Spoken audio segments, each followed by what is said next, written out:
آج کی اس ویڈیو میں اللہ کے ایک ایسے پاک ولی کا ذکر کریں گے جن کے نام سے تمام لوگ واقف ہیں۔ لوگ ان کی درگاہ پر فیض حاصل کرتے ہیں۔ تاریخی روایتوں میں ہے کہ انہوں نے 12 سال تک کھانا نہیں کھایا تھا، اس لیے ان کی صابر یعنی صبر کرنے والا کہا جاتا ہے۔ آج ہم حضور صابر پاک رحمۃ اللہ علیہ کی تاریخ ولادت سے تاریخ وفات تک کا واقعہ پیش کریں گے۔ آپ سے گزارش ہے ویڈیو کے آخری تک بنے رہیں۔ حضرت سید مخدوم علاء الدین احمد صابر پاک رحمۃ اللہ نے گمراہوں اور مصیبتوں کے ماروں کی رہنمائی کی اور اسلام کے سوکھتے درد کو پھر سے ہرا بھرا کیا۔ اسلام کے ماننے والے مسلمان میں ان کے نام کو بڑے ادب کے ساتھ لیا جاتا ہے۔ صابر پاک کے والد خاندان سے جن کا نام سید عبد الرحیم تھا، جو حضرت سید عبد القادر جیلانی کے پوتے تھے، جن کا خاندانی سلسلہ حضرت امام حسین سے ملتا۔ صابر پاک کی والدہ کا نام حضرت حضرہ عرف جمیلہ خاتون تھا، جو حضرت بابا فرید الدین گنج شکر رحمانی کی بہن تھی، جن کا خاندانی سلسلہ حضرت عمر فاروق تعالیٰ عنہ سے ملتا ہے۔ صابر پاک کی پیدائش افغانستان کے ایک ایسے شہر ہرات میں ہوئی تھی۔ اسلامی ہجری کیلنڈر کے مطابق صابر پاک کلیری کی پیدائش 16 ربیع الاول 562 ہجری کو جمعرات کے دن ہوئی تھی۔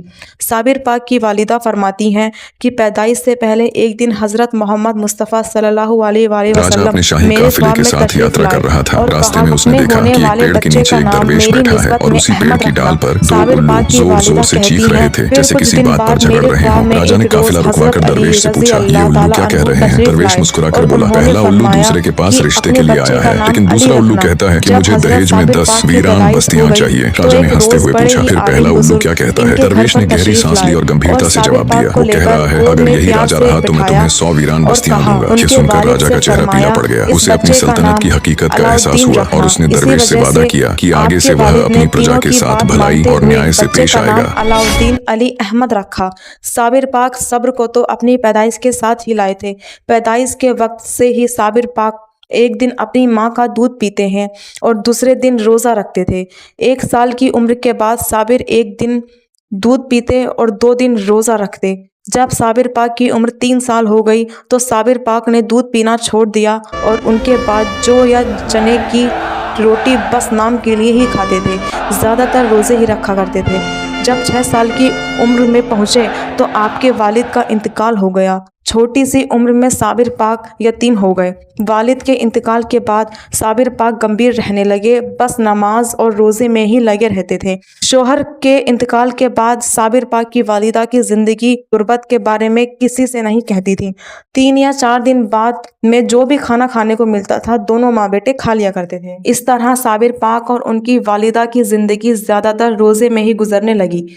اس غربت بھری زندگی میں گزر بسر کرتے ہوئے صابر صاحب کی ماں کو خیال آیا کہ ایسی تن حالت زندگی میں صابر پاک کی پرورش اور تعلیم بہت مشکل ہے۔ اس لیے انہوں نے صابر پاک کو اپنے بھائی حضرت بابا فرید الدین گنج شکر رحمانی کے پاس بھیج دیا اور ارادہ بنا لیا کہ پاکستان کا ایک شہر ہے جہاں آج بھی بابا فرید الدین کا مزار شریف ہے۔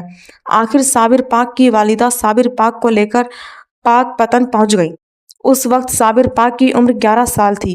صابر پاک کی والدہ نے بھائی فرید الدین سے گزارش کی کہ میرے یتیم بچے کو اپنی غلامی میں لے لیں۔ بابا فرید نے کہا بہن میں تو خود اسے یہاں لانے کی سوچ رہا تھا۔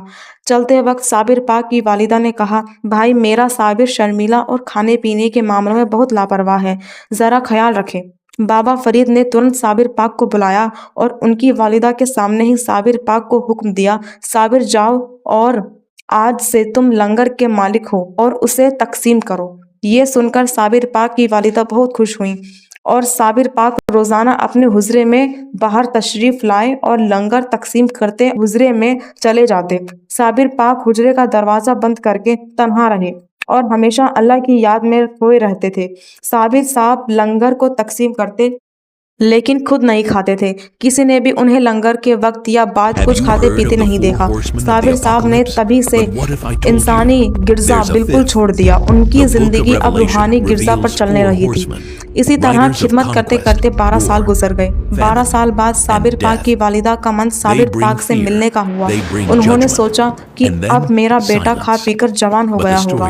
خوشی خوشی وہ صابر پاک سے ملنے کے لیے پاکستان پہنچی، مگر صابر پاک کو دیکھتے ہی